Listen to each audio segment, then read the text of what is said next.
अगला सैम हिंदी कक्षा में मैं सुनीति मिश्रा आप सबका हार्दिक स्वागत करती हूँ। हम लोग पढ़ रहे हैं बाल महाभारत कथा और आज हम पढ़ने जा रहे हैं उसका 20वां पाठ मायावी सरोवर। तो पिछले पाठ में हम पढ़ चुके हैं दुर्वासा ऋषि की कहानी। दुर्वासा ऋषि ने किस प्रकार से भोजन का आग्रह पांडवों से किया था वन में आकर, और अक्षय पात्र ने किस प्रकार से श्री कृष्ण ने अक्षय पात्र के माध्यम से उनकी जान बचाई। तो अब हम पढ़ते हैं मायावी सरोवर। पांडवों के वनवास की अवधि पूरे होने को ही थी। 12 बरस समाप्त होने में कुछ ही दिन रह गए थे। उन दिनों एक निर्धन ब्राह्मण की सहायता करते हुए पांचों भाई जंगल में बहुत दूर निकल आए। वे थके हुए थे, सो सोचा कि थोड़ी देर आराम कर ले।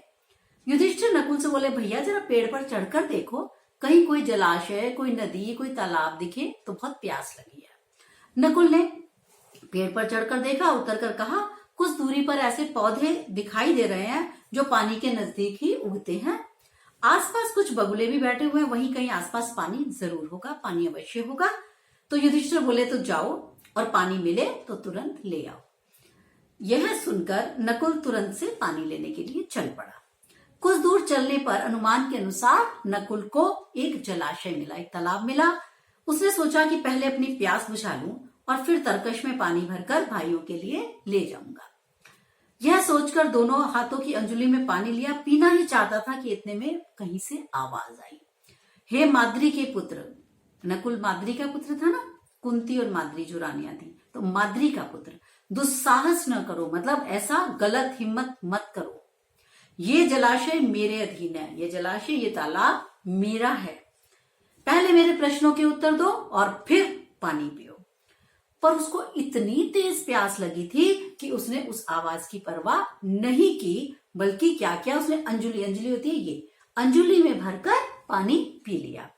पानी पीकर किनारे पर चढ़ते ही उसे कुछ चक्कर सा आया और वो गिर पड़ा।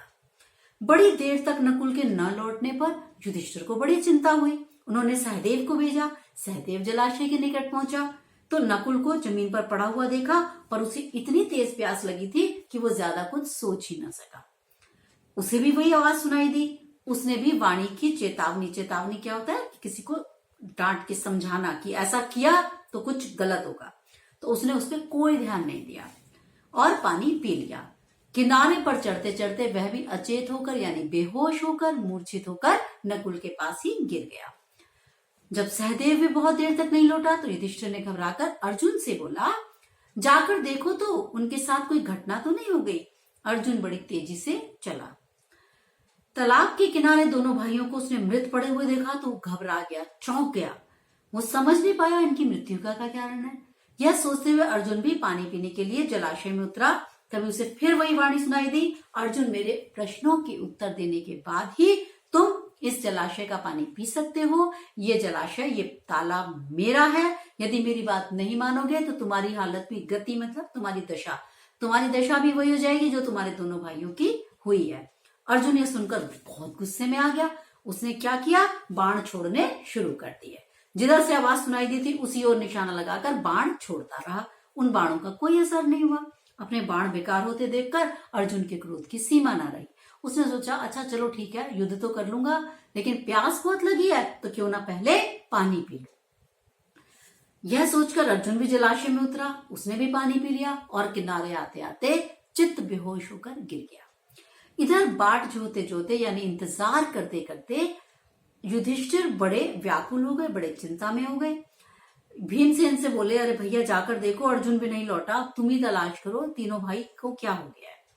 युधिष्ठिर की आज्ञा मानकर भीमसेन बड़ी तेजी से जलाशय की ओर बढ़ा। तालाब के किनारे क्या दिखता है, तीनों भाई मरे पड़े हैं। सोचा यह किसी यक्ष की करतूत मालूम देती है, जरा पानी पी लूं फिर देखता हूं। यह सोचकर भीमसेन तालाब में उतरना ही चाहता था कि फिर वही आवाज आई। भीमसेन बोला, मुझे रोकने वाला तू कौन है। और भीमसेन बेधड़क, यानी बिना डरे तालाब में उतर गया और उसने भी पानी पी लिया। पानी पीते ही वह भी अपने भाइयों के पास ही ढेर हो गया, यानी मृत्यु को प्राप्त हो गया। इधर युधिष्ठिर का मन अकेले बैठे घबराने लगा। वे सोचने लगे, बड़े आश्चर्य की बात है, कोई अब तक भी नहीं लौटा। आखिर ये भाइयों को हो क्या गया है, क्या कारण है अभी तक वे लौटे नहीं। जल की खोज में वे जंगल में इधर उधर भटक तो नहीं गए, मैं ही चलकर देखूं कि क्या बात है। तो अब क्या हुआ कि जब युधिष्ठिर ने देखा कि कोई भी नहीं आया मेरा भाई, तो युधिष्ठिर ही उनको खोजने के लिए चल पड़े। तो ये था हमारा आज का पाठ, मायावी सरोवर। अगले पाठ में भी हम पढ़ेंगे, क्या पढ़ेंगे बताते हैं, पहले हम इसके शब्दार्थ देख लें।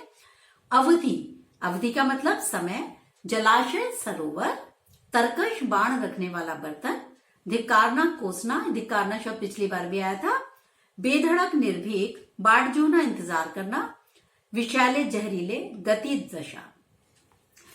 एक बार इंपॉर्टेंट प्रश्न करते हैं इसका। युधिष्ठिर ने सबसे पहले पानी लेने के लिए किसको भेजा था? युधिष्ठिर ने सबसे पहले पानी लेने माद्री पुत्र नकुल को भेजा था। पानी पीने के बाद चारों भाइयों के साथ क्या घटना घटी? पानी पीने के बाद चारों भाई मूर्छित होकर गिर पड़े। जब ये चारों भाई जलाशय के पास पहुंचते थे तो क्या उन्हें आवाज सुनाई दी?